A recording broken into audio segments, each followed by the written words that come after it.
You may have heard the term quantize before, and when you're dealing with Logic Pro and other DAWs, quantize means to slide a MIDI note start point to a predetermined rhythmic value. So for me, I'm not a great piano player. When I record MIDI into the computer, the recording is usually out of time in some places, and quantize helps me fix that timing.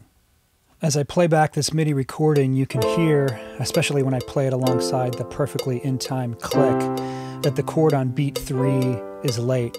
And if I'm zoomed in enough, you can also see that it's late because it's to the right of beat 3 here, which is one of these vertical grid lines which show me the metronomically perfect subdivisions of each beat.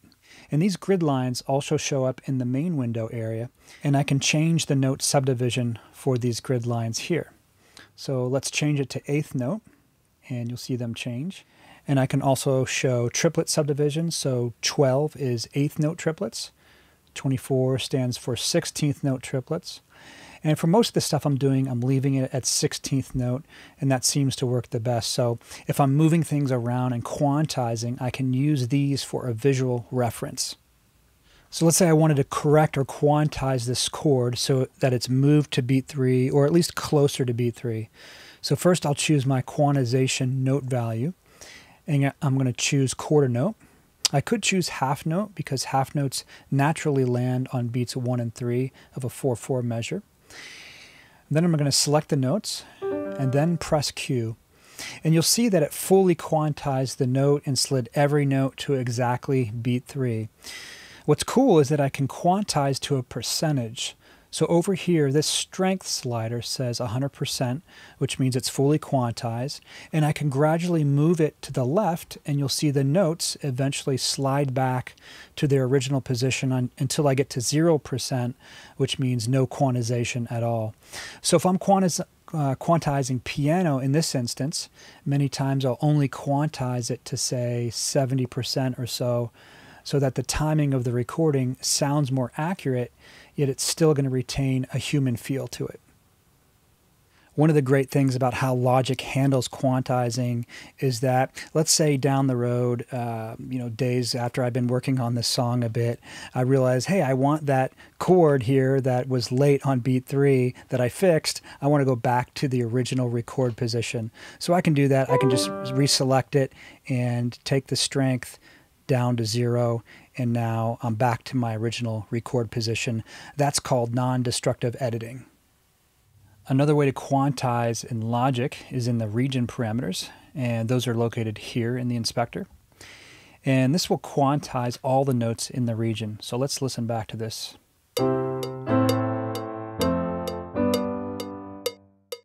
So you can hear rhythmically that it has some 16th note syncopation in it.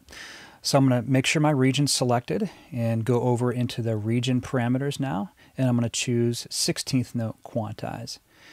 And you can see the piano roll notes have changed. It looks like it's at 100% strength. So I'm going to go over here to more, and that's going to open up the advanced parameters. And at the bottom is quantize strength. So I'm going to click in here and type in 65%. And as you can see, there's some other quantize parameters and a few other things that are not included in the piano roll editor.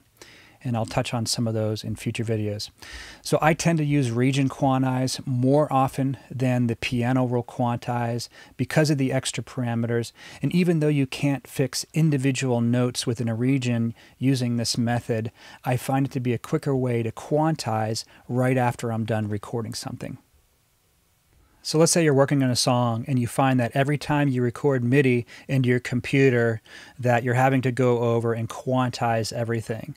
So to quicken that workflow, you can make a setting that whenever you play something in, it will quantize it right after you record it. So this often happens with like pop or rock or electronic music where everything is very metronomically strict to the grid or the 16th note. So to do that, I'm just going to make sure that I don't have a region selected. I'm going to click here in an empty area of a track. Any track will do.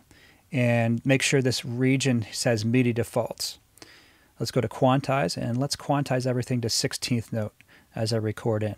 So I have a drum track selected with some drum sounds, and let's record.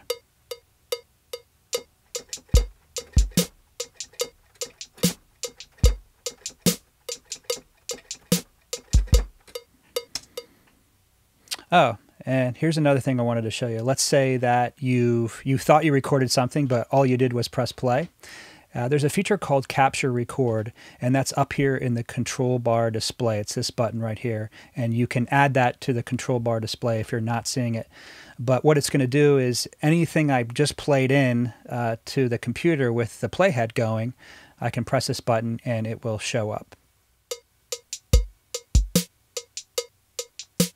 So you can hear and you can see that everything now is quantized, and that this 16th note quantized for the region is automatically selected, and I didn't have to go over and choose that. But because of non-destructive editing, I can take this off, and there is my original performance.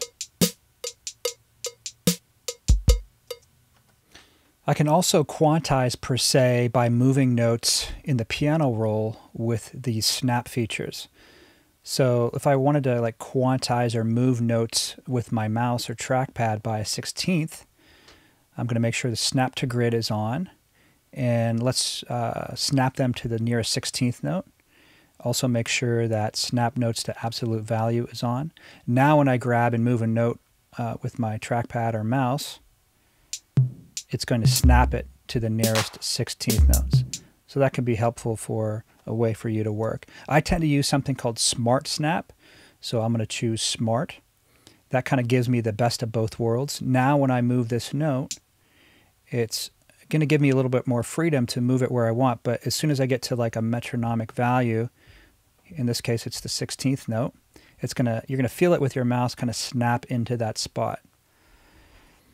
And also with this, I can totally take off the snap by holding down Control and then clicking the note and holding down the Control. And then you'll see that I have absolute freedom to move this, slide it to whatever position, and it's not snapping it now to any type of rhythmic value. The snap feature is also in the main window track area up here. And I basically use the same Smart Snap settings for moving MIDI regions around. And these are also the settings for moving the audio regions. And when you record into Logic, it starts the region at exactly beat 1, even though over here when I recorded the drum part, I started playing on beat 4. And for how I like to work and move things around, I like having my MIDI regions all start exactly on beat 1 or a bigger subdivision like a half note or quarter note. So having the snap helps with that.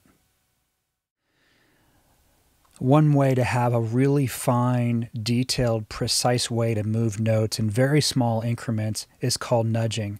So what I want to do first is set a nudge value. So I can go up here into Edit and go to Move. And then I can go down here to set nudge value to, and you have a lot of different choices. I usually use tick, which is a very small subdivision of a beat, or 10 milliseconds or 1 millisecond will usually work. So a musical way you might want to do this is if like here I have my quantized drum part. So everything is perfect to the grid, so to speak. But let's say for the snare, I want to move this just a little bit behind the beat. So that's sometimes a common thing you might do in a music production. So one way to select all the snares is just to press this D. And once I have that selected, I'm going to nudge that to the right or behind the beat a little bit. So to do that, I'm going to hold down Option, and I'm going to press the right arrow key. And I just pressed it once, so you didn't see anything because it's such a small increment. So I'm just going to keep pressing it actually really fast, and you can see it start to move to the right. So I may have pressed that maybe I don't know, 40 times just there, 30 times or something like that. So, and let's listen to that if I can get to it.